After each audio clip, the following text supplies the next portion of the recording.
मनोज कुमार झा।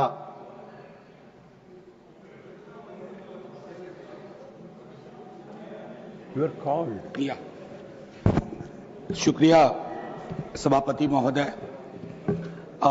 मेरे दल की ओर से हमारे लीडर बोल चुके हैं, लेकिन जैसे संजय भाई ने कहा, ये क्षण विश्वविद्यालय में भी मेरे लिए उचित नहीं हुआ करता था।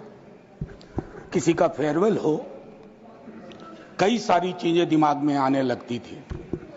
अब इस सीट पे कल से कोई और बैठेगा, हम यूज्ड टू हो जाएंगे, लेकिन वो दूसरा व्यक्ति वाइको नहीं होगा, ये मैं जानता हूं। अब्दुल्ला, कितनी सारी चीजें कहूं। षणमुगम साहब से मैं लेबर कमेटी में उनके साथ था, और मैं समझता हूं कि ये व्यक्ति हाईली इमोशनल व्यक्ति, जिसने लेबर कॉज को हर मीटिंग में उसके सेंट्रल रोस्ट्रम में लाया। चंद्रशेखरन जी से भी इंटरेक्शन रहा, रामदास जी से उतना नहीं रहा, लेकिन वाइको ने जब कहा 3 मस्केटियर्स, हम 3 यहां थे सर।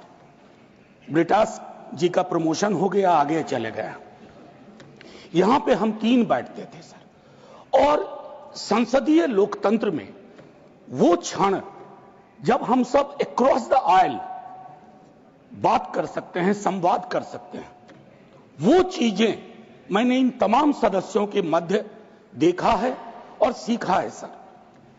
आखिरी एक टिप्पणी करूंगा सर, हम सब अलग अलग विचारधारा के लोग हैं, लेकिन कुछ चीजें हमें जोड़ती हैं।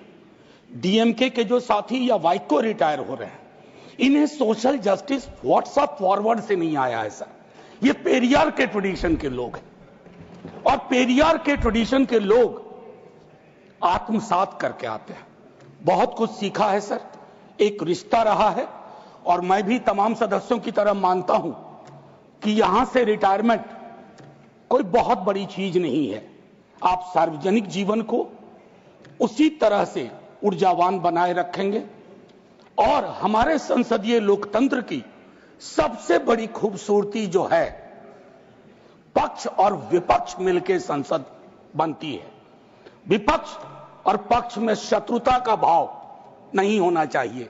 आज वाइको जी जब बोल रहे थे तो रोंगटे खड़े हो रहे थे। एक एक व्यक्ति का उन्होंने नाम लिया, अटल जी का नाम लिया, मनमोहन सिंह जी का नाम लिया। उन्होंने दल का दायरा नहीं देखा। लोकतंत्र इसी का नाम है। यही उत्तर दक्षिण पूरब पश्चिम को एक करता है। भाषाएं की दीवार तो वो खड़ी करते हैं सर, जिनको भाषा का भाव नहीं पता है।